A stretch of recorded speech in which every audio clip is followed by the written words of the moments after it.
Picture this. You wake up, you look at your day and the changes that you want to make, and instead of feeling swamped, you see the big goal, the project, the version of yourself that you're growing into, and your mind doesn't shut down. You feel clear and ready. You've learned how to break things down so small that every step feels like a win. You keep going because your life is full of evidence that you can.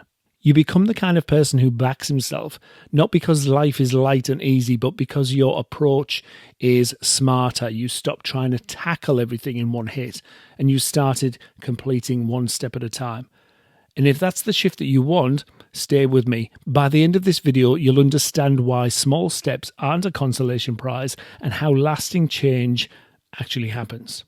Now, if you're new here, welcome to the coaching sessions. My name is David, and this is where we have honest conversations about what it takes to stop playing a supporting role in your own life, especially if you're a gay man who spent years being the steady one or the reliable one or the one that everybody leans on. As a mindset coach, I help gay men go from feeling like second best or somebody's maybe in their own lives and powerless into standing taller, feeling confident in their actions, decisions, and relationships without shrinking or editing themselves or people-pleasing, trying to keep everybody comfortable. And if that sounds like a journey that you want to stay close to, I invite you to subscribe and tap like so you can hear about new sessions as they land. Now, before we get started, quick story time. A couple of years ago, I was building my first ever course, the Empowerment Blueprint, and it was a 14-week full transformational system designed to take people from where they are to where they want to be. Now, I'd taken plenty of courses myself, I'm sure you have, and I'd wasted my money on ones that overpromised and underdelivered. So I wanted this to be something different, something that genuinely changed lives, not a quick cash grab. Now, for clarity, I'm not trying to sell you that course. I'm not even going to link it anywhere. I'm using it as an example of what happens when you don't break things down. I was doing everything. I was outlining, writing scripts, designing slides, recording, editing, uploading, blah, blah, blah. And I was doing this 7 days a week for about 3 months. Now, by about week 8, most evenings ended with me sinking into the sofa, staring at my laptop, wondering how I'd turned something I cared about into a project that drained every piece of energy that I had. Work blurred into one, everything just got a bit crazy, nothing felt finished, it just sat on my shoulders. By the time I admitted what was happening, it felt like I was already too deep in to change my approach because I'd built this mountain and I was trying to sprint up it in one go. And looking back, the lesson was very, very clear. The smallest step should have been there from the start. Outlining one video or creating one set of slides, recording one lesson, treating each piece as a complete task with a clear beginning and a clear end instead of one endless project. Now, when I began breaking it down like that, everything shifted. Each step became a win in its own right. I could see the bigger picture and how each finished piece moved me towards it. And that's the approach that I use with my clients whose big life upgrade has quietly turned into a mountain they can't even look at. Here's what I've come to understand. When something feels too big, your brain will flag it as a problem. And that heavy, where do I even start feeling is a message. The change or the task is too large to do in one go. And most people try to push through anyway. They stare at the full project, the full reinvention, the full version of the new me, and then they'll stall. So I offer my clients this simple reframe. What if you don't need to tackle the whole thing? What if your job is to find the smallest piece that you can move today? And it doesn't have to be a perfect step, just the smallest one that you are willing to take. Now, let me show you how that looks with a client. They came to me ready for this full reinvention, on the list, different things, get in shape, feel better in their body, feel more confident, set boundaries, stop being taken for granted. And on paper, it was a massive transformation, which is exciting, but also overwhelming if you try and do it all in one go. So we broke it down, and this part mattered. They had to come up with the steps. I guided, but the actions had to be theirs. Because with a big transformation or any transformation, ownership is everything.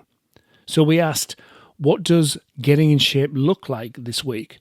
What does feeling more confident look like in one situation? Or what does setting boundaries look like in a single conversation? And each day we'd exchange messages and work through small, specific actions. Things like one short walk after work a few times, or one message to a friend instead of disappearing into scrolling, or one clear response to someone who usually assumed they would say yes. We gave each step a beginning, a middle, and an end. And we had to know what it involved. How would they know that that step had been complete? So those actions became a series of wins. They didn't just flip a switch and become a different person overnight. They built their new identity through consistent, manageable steps, moves, actions. And one day they just said to me, David, I feel like a completely different person. Not because life had suddenly transformed in one moment, but because they had taken one honest step at a time long enough for it to stick. Now here's the shift. A small, clear step reduces pressure. You set yourself up to succeed, and each finished step is proof. It's proof that you follow through, that you can handle this, that you're building something genuine, real, authentic, whatever that looks like for you. And those wins build momentum. And momentum is often the missing piece between wanting change and living it. When you try and overhaul everything in one go, the mind reads it as too much, it freaks out and you stall, and the old story of I never stick to anything gets louder.